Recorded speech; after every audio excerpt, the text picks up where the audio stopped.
नमस्कार, मेरे चैनल में आप सभी का फिर एक बार स्वागत है। मैं हूं नेहा। जैसा कि आप सभी जानते हो कि आज हनुमान जयंती है।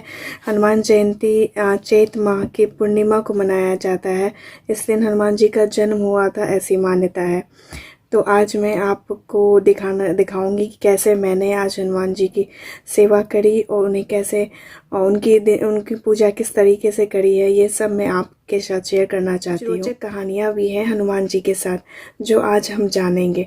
और आप सभी को मैं बताऊंगी कि क्यों हनुमान जी को सिंदूर से उनको सिंदूर का चोला वो ओढ़ते हैं और इसके पीछे क्या कारण है, क्यों उन्हें सिंदूर लगाया जाता है और क्या सभी औरत और पुरुष दोनों ही सिंदूर लगा सकते हैं हनुमान जी के शरीर पे।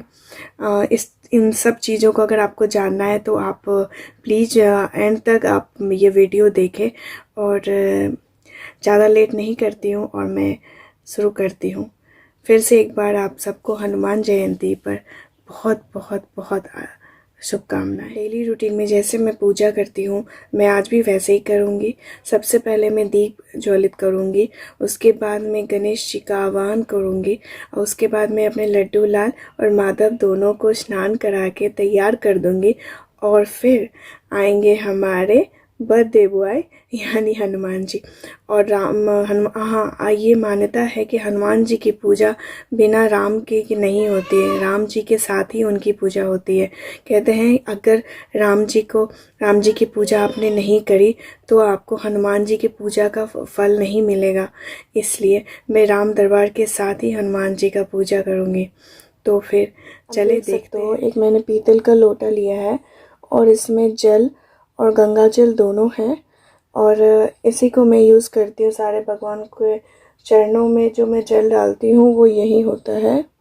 आप इसी तरीके से आप जब भी जल लें तो आप उसमें गंगा जल ज़रूर थोड़ा सा एक बूंद भी डाल दें ताकि यह पवित्र हो जाए। और इसी तरह से मैं पूजा करती हूँ।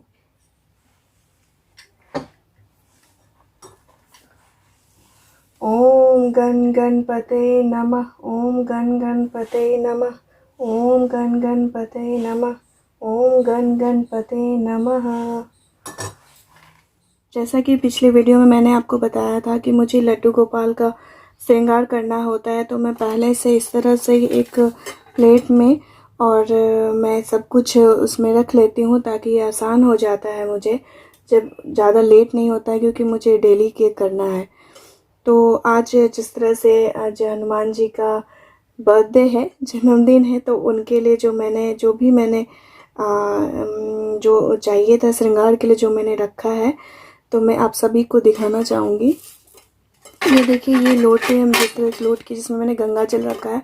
पहले मैं इन्हें स्नान कराऊंगी, तो मैंने इसमें गंगा जल रखा है जिससे मैं उन्हें स्नान कराऊंगी। इस तरह का एक प्लेट है जिसमें मैं उनको बैठा कर और उन्हें स्नान कराऊंगी। ये इनके वस्त्र हैं, देख सकते हो, ये इनके वस्त्र हैं। और आज मैं इन्हें ये सिंदूर से इनको तिलक करूंगी। ये इस पीताम्बरी सिंदूर कहते हैं इसे शायद। मैं आपको डिटेल दे दूंगी। और मैं ये ऑरेंज कलर का है ये, और ये सिंदूर उनको बेहद पसंद है। और जैसे लड्डू गोपाल का नज़र उतारती हूँ, उसी तरह से मैं आज हनुमान जी के लिए भी उनका भी नज़र उतारूंगी, क्योंकि आज वो बाल रूप में है। आज उसका जन्मदिन है, तो आज मैं ये उन्हें काजल करूंगी और उनका नज़र भी उतारूंगी। और ये एक माला है और बस यही है।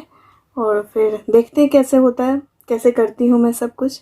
जैसा कि मैंने आपको बताया था कि राम जी के पूजा के बिना अगर आप हनुमान जी की पूजा करते हो तो आपकी पूजा अधूरी रह जाएगी, ऐसी मान्यता है।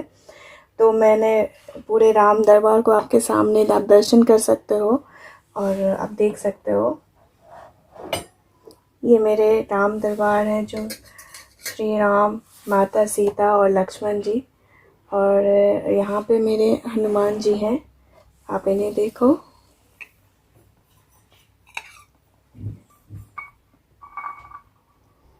इनके आशीर्वाद ले लें आप। और अब ये छोटे से बाल रूप में है आज। तो आज ये बच्चे जैसे हैं, और तो मैं इन्हें स्नान कराती हूँ।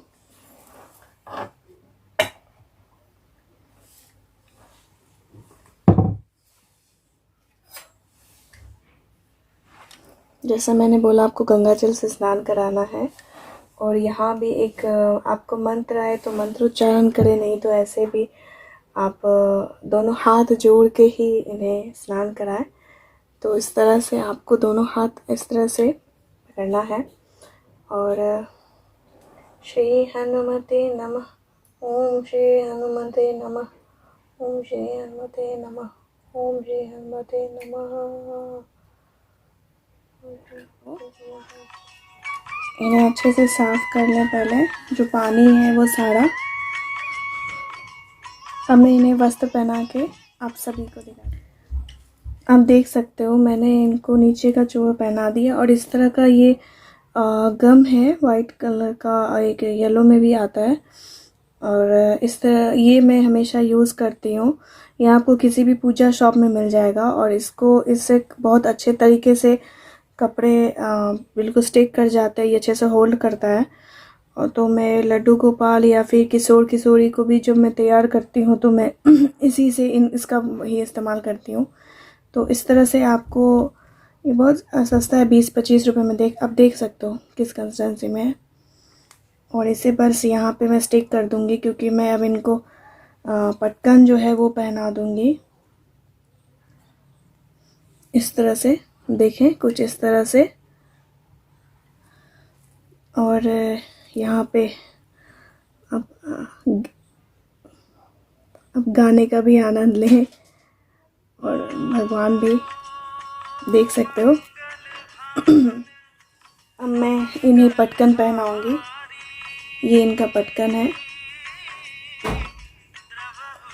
पटकन ज़रूर भगवानों को पहना। ये अलग से भी मिलता है, अगर आप नहीं चाहते हो वस्त्र तो पटकन अलग से भी मिलता है। तो आप ये पटकन ज़रूर पहनाया करो। पटकन भी पहना दोगे तो ये देखें, पटकन आप ज़रूर पहना है। अब मैं इन्हें माला, आप देख सकते हो इनके माला, ये इन्हें धारण करा रही हूँ।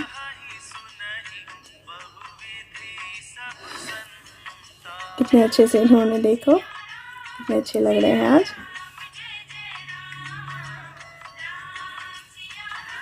सोचा था इनके लिए विग भी लेके आती मैं, लेकिन लॉकडाउन में कुछ पॉसिबल नहीं है। तो इन्होंने मुकुट तो पहना है, मैं एक छोटा सा ये मुकुट इन्हें देखती हूँ।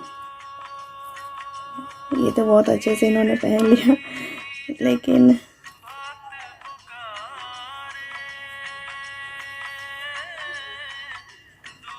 और ये रहा। इन्हें मैं जनरल पाग पगड़ी पहनाती हूँ, ये नहीं पहनाती, पर मेरे पास अभी नया कुछ है नहीं तो मुझे यही पहनाना होगा। पहले मैं इन्हें नज़र का टीका लगा देती हूँ, नज़र उतारने का टीका लगा देती हूँ, और तिलक भी कर देती हूँ।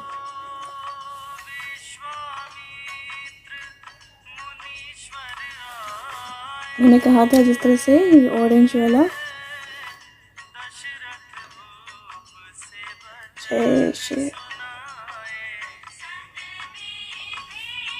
देख सकते हो आप। इनके चरणों में भी मैं भी लगाऊंगी। है जो आप सभी से मुझे शेयर करना है इनके बारे में। हनुमान जी को हम सिंदूर का चोला क्यों धारण कराते हैं? आप देखते होगे, आप मंदिर जाते होगे तो वहाँ पे भी कि पूरी तरह से सिंदूर से ढके हुए रहते हैं लोग, उनके चरण पर से सिंदूर हटा के और अपने तिलक लगाते हैं। इसके पीछे क्या राज है? शायद बहुत को पता भी होगा, बहुत को नहीं भी पता होगा, जैसे मुझे नहीं पता था, पर और अब लेकिन अभी पता है। तो पर मैं ये चीज़ें आप सभी से बताना चाहूँगी, आप सभी को बताना चाहूँगी। एक बार जैसे मान्यता है कि एक बार माता सीता सिंदूर लगा रही थी अपने मांग में, तो जो राम भक्त श्री हनुमान जी हैं ये देखे कि माता सिंदूर लगा रहे, तो इनको आश्चर्य लगा कि ये सिंदूर लगाने का क्या मतलब, क्या अर्थ है, क्यों करते हैं, क्यों मांग में सिंदूर लगाया माता ने। तो वो माता को पूछते हैं कि हे माता, आप मुझे बताएं कि आपने सिंदूर क्यों लगाया है।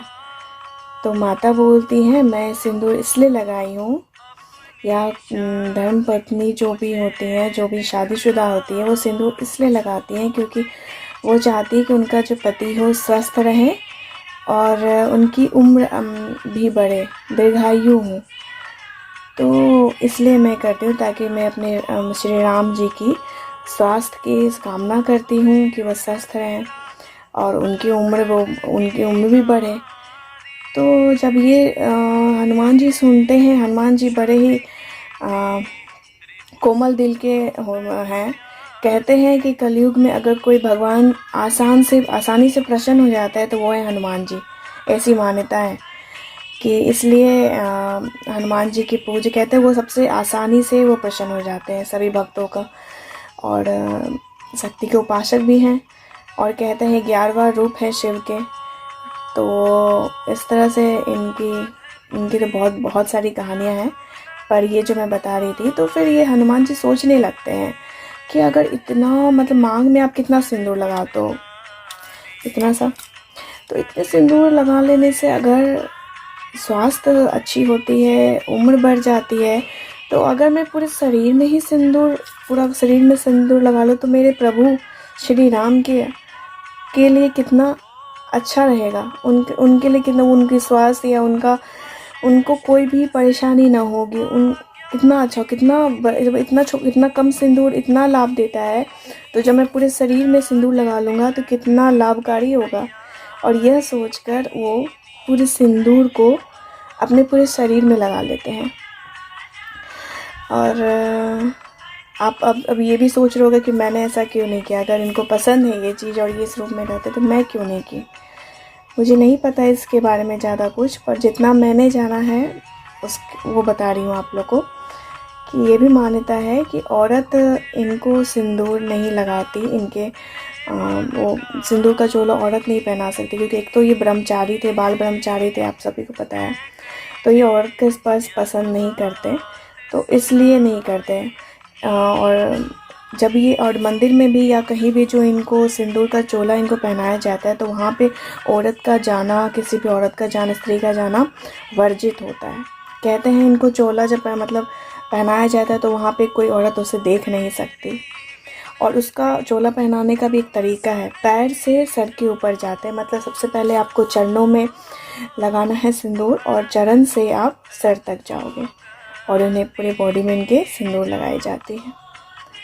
तो बस ये छोटा सा एक था जो मुझे आपसे शेयर करना था।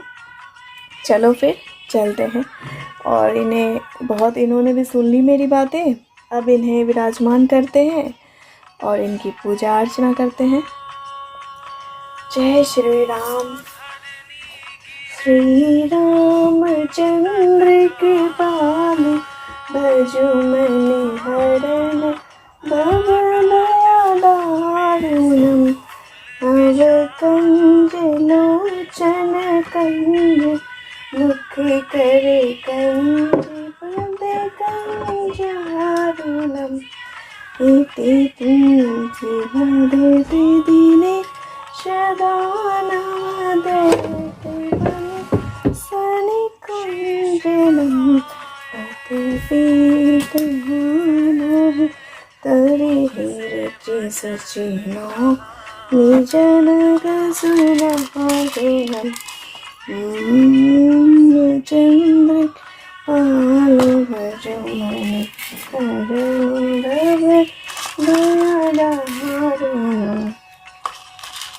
अब इस तरह से मैं लौंग की ही अभी इन सभी देवी देवताओं के चरणों में देती हूँ, क्योंकि फूल है नहीं, मिल नहीं रहा। और अब इन्हें प्रसाद का भोग लगाऊंगी और सुंदरकांड का पाठ करूंगी। तो इस तरह से मैंने श्रृंगार किया, मैंने आप सभी को उनके श्रृंगार दिखाया, अपना डेली रूटीन का कुछ जो पूजा मैं करती हूँ उसका कुछ भाग जरूर दिखाया। और बस यही कुछ अच्छा करने का कोशिश जो मैं हमेशा बोलती हूँ मैं करना चाहती हूँ। और अगर मुझसे कोई गलती हुई तो मुझे माफ़ करना, क्योंकि कोई इंसान परफेक्ट नहीं होता। सब मैं भी सीख रही हूँ, जितना आता है वो मैं आपको बता रही हूँ, और जिस तरह से पूजा करती हूँ मैं वो बता रही हूँ। किसी से द्वेष नहीं है, किसी से कोई क्लेश नहीं करना मुझे। और नई यूट्यूबर हूँ, आप सबको सपोर्ट चाहिए। मेरे चैनल को सब्सक्राइब करें। मैं यहाँ पे हर तरह का वीडियो लाऊंगी, हर तरह की कोशिश करूँगी कि आप सबके दिल तक पहुँचूँ। मुझे एक्चुअली दिल तक पहुँचना है, और मैं शायद ये अच्छा कर सकती हूँ, मुझे ऐसा बिलीव है। और ये सच है कितना, ये आप सभी सब्सक्राइब करके, लाइक करके, और मुझे अपनी फीलिंग बता के कमेंट सेक्शन पे कमेंट करो, मुझे अपनी फीलिंग मुझसे शेयर करें। और मेरी पूजा को स्वीकार करें। भगवान आप सबको आशीर्वाद दे, ये दया दृष्टि बना के रखे। ये विपत्ति की घड़ी जो हम सबके सामने आई है, लॉकडाउन और कोरोना वायरस का जो चल रहा है, ये सबसे हमें मुक्त कराए। बहुत हो गया इतने दिन, कैसे बहुत। अब भक्त ही नहीं रहेंगे तो पूजा कौन करेगा। अब इनको ये समझना पड़ेगा कि भक्त अगर नहीं रहा तो पूजा कौन करेगा, आराधना कौन करेगा। इसलिए भक्त अगर खुश रहेगा तो इनकी वंदना होंगी। ये इस तरह से जो मैं हर दिन 1 घंटा 1.5 घंटा यहाँ बिताती हूँ, इनसे बातें करती हूँ, तो मैं यही कहती हूँ, भक्त अगर नहीं रहे तो आपकी पूजा कौन करेगा। इसलिए सब ठीक कर दो, बहुत हो गया, अब सब ठीक कर दो। सब इनके हाथ में है। हे प्रभु, ठीक है, फिर मैं अगले वीडियो में मिलती हूँ आप सभी के साथ एक नए टॉपिक पे। तब तक के लिए अपना ख्याल रखें, घर पर रहें, स्वस्थ रहें, परिवार के साथ रहें। ये एक अच्छा मौका है जब हम अपने परिवार को अपना क्वालिटी टाइम दे रहे हैं, सभी को। तो ठीक है, धन्यवाद।